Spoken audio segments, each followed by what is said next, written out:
छोटे से गांव में जाता है। उसका प्लान होता है कि उस गांव में एक फैक्ट्री लगानी है। वो एक ऐसी जगह तक पहुंच जाता है जहां पर उसके सामने नदी होती है और उसके सामने गांव होता है। अब उसके पास में दो ऑप्शंस होते हैं। एक कि वो सड़क के रास्ते से घूम करके उस गांव तक पहुंचे, जिसमें करीब करीब 8 घंटे लगेंगे, क्योंकि डायरेक्ट कोई रास्ता नहीं है वहां तक पहुंचने का। दूसरा कि सिर्फ 20 मिनट में एक नाव में बैठ करके उस नदी को पार करके उस गांव तक पहुंच जाए। तो अपना टाइम बचाने के लिए उसने उस नाव में बैठने का डिसीजन लिया। वो नाव बहुत ही छोटी सी थी, जिसमें एक तरफ एक आदमी बैठा था जो कि नाव चला रहा था, और दूसरी तरफ ये बिजनेसमैन बैठा हुआ था। तो नाव में बैठने की थोड़ी देर बाद उस बिजनेसमैन ने उस नाव वाले से पूछा, तुझे पता है तेरी नाव में कौन बैठा है? तो नाव वाले ने बड़े ही भोलेपन से कहा, हाथ जोड़ करके, नहीं साहब, मुझे नहीं पता आप कौन है। तो बिजनेसमैन बोला, अरे तू अखबार नहीं पढ़ता है क्या? हर दूसरे दिन मेरी फोटो आती है अखबार में। तो नाव वाला बोला, अरे साहब, मुझे कहाँ पढ़ना लिखना आता है। मैं बहुत छोटा सा था जब मेरे पिताजी गुजर गए थे, तो अपने परिवार का ध्यान रखने के लिए मैं बचपन से ही काम में लग गया, और तभी मेरा स्कूल छूट गया। ये सुन करके उस बिजनेसमैन ने उसका मजाक उड़ाते हुए उसको कहा, तुझे पढ़ना लिखना तक नहीं आता है, ऐसी जिंदगी का क्या फायदा? ये सुन करके उस नाव वाले को बुरा तो लगा, लेकिन उसने कुछ नहीं कहा।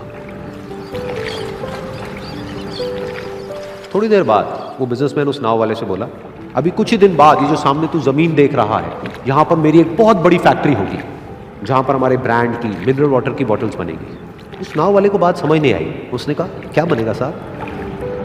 तो बिजनेसमैन थोड़ा सा इरिटेट होकर के बोला कि हमारे यहाँ पर पानी की बोतलें बनेंगी, जो तेरे गांव में नहीं बिकेगी लेकिन शहरों में बहुत बिकती है।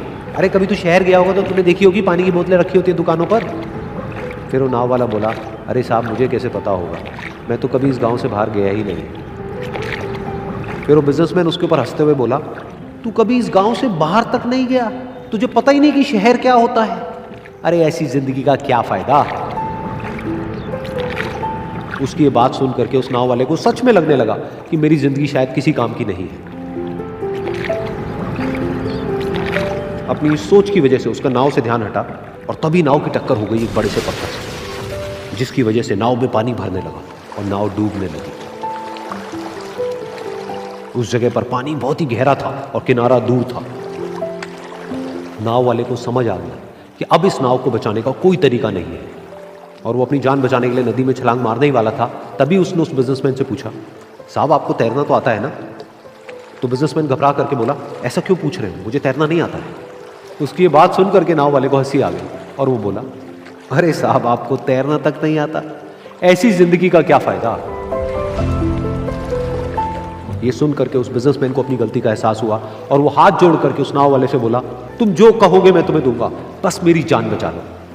तो उस नाव वाले ने बोला, अरे साहब, आप घबराओ नहीं, मुझे सिर्फ तैरना नहीं आता है, मुझे डूबते हुए लोगों को बचाना भी आता है। आप मुझे कस के पकड़ लो, मैं आपको कुछ नहीं होने दूंगा।